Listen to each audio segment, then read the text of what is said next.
Bailar pegados es bailar, igual que baila el mar, con los delfines, corazón con corazón, en un solo salón. Dos bailarines, abrazadísimos los dos, acariciándonos, sintiéndonos la piel. Nuestra balada va a soñar, vamos a probar el arte de solar. Bailar pegados es bailar, bailar pegados es bailar, es bailar.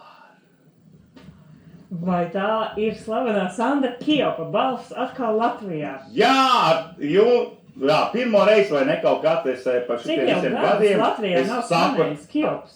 Oi, tā publiski ļoti sen laikam, vai ne? Gadi jau pēdējo reizi pirms Covida droši vien skanēja. Jā, jau es Spānijā dzīvoju jau 5. gadu tagad, jā. Jā, nu pastāsti. Tu aizbrauci Covid laikā uz Spāniju, un tu tur esi iekārtojies uz dzīvi. Jā, ir sanācis tā, ka tiešām, jā, mums ar Dainu ir māja ļoti skaista kalnos, jā. Turpat pie Malagas, ļoti netālu, vai ne, starp Granādu un Malagu. Un, Spāņi man tagad, kā es saku, tāda, tā kā otrā valsts ir. Protams, ka pirmā vienmēr ir dzimtene Latvija, bet tu man iepriekšējā intervijā prasīji, kur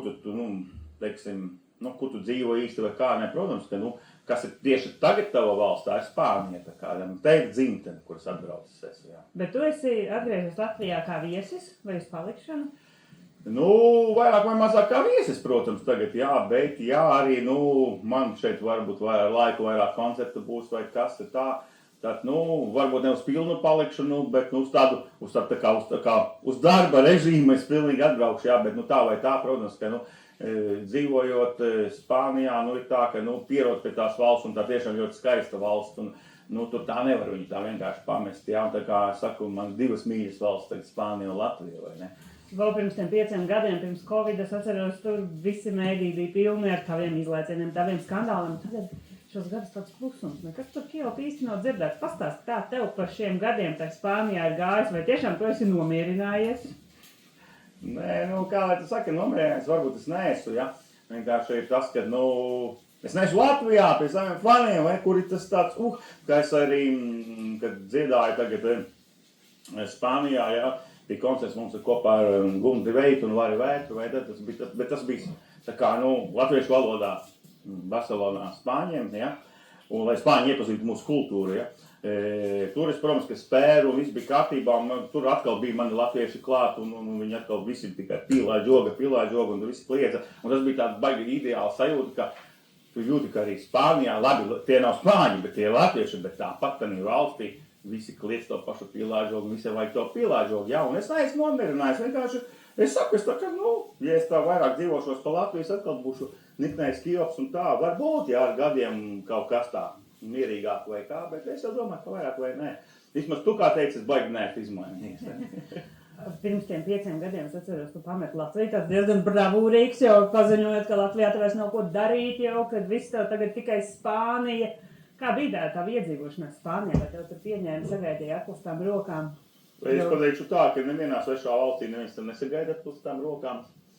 Un nav tā, es teikšu tā, jā, pirmie 2 gadi Spānijā bija tā, ka, es biju vairāk, man pat neinteresēja, varbūt nebaigi tā mūzika, kas, man bija Palmas jūra, teiksim, ja, un tas 40 grādi, ka tu īsti neko nevarēji, jā. Jā, un tur varēja visu, tur nebija problēma.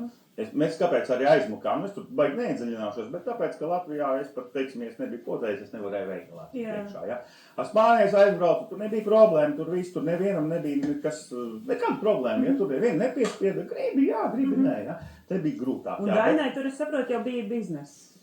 Dainai kādreiz bija biznesa Spānijā, jā. Tagad pirms 20 gadiem viņai bija kroks arī Spānijā. Bet viņai tādā sakarā zinām šī Spāniju. Jā, protams, jā, un Daina perfekti pārvalda, viņa pat ir augstskolu beigusi, jā. Viņa valodu zina, visi viņa, dzīvojas mācījusies un ņēmusies pa Spāniju jau ļoti.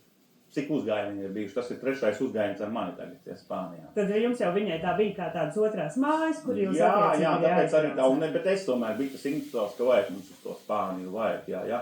Tāpēc mēs nebraucām tomēr uz Itāliju, jā. Arī Daina ir Itāļu valodu zina, bet, ne tik, jā, ne tā. Spānijā, jā, un mēs tur daudz ceļojām, tas man patika, un sākām tā, ka mēs īrējām Malagā dzīvoklīti.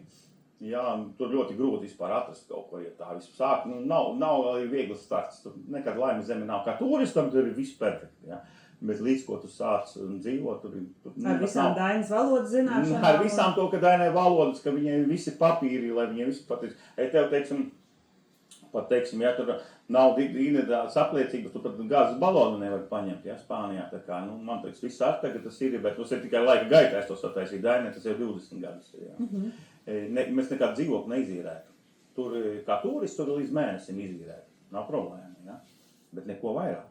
Par lielu naudu, vai ne? Jā. Ja tu gribi, teiksim, jau vīrēt uz gadu, vai kā tev jābūt kaut kam, tad viens tev nedos neko, ja? Jā, mēs sākām ar to, jā, ar Malagu. Jā, Malagā nodzīvoja Vecpilsētā, tieši Vecpilsētā. Tas bija baigais sapnis. Man kādreiz bija sapnis Vecpilsētā dzīvot Rīgā. Un tam man vienkārši bija sapnis. Un sapnis ir tā kā, trīskāršojās, es vienos Malagā. Un tas ir Malagas Vecpilsētā vienkārši tas kaut kas unikums, jā. Tur es 2 gadu, pēc tam mēs nopirkām māju jau savu, cik mēs ilgi tur īrēs kaut ko, jā. Un nopirkām māju 70 km no Malagas, kalnos augšā smuki pilsēta. Ar ļoti latvisku nosaukumu Loja.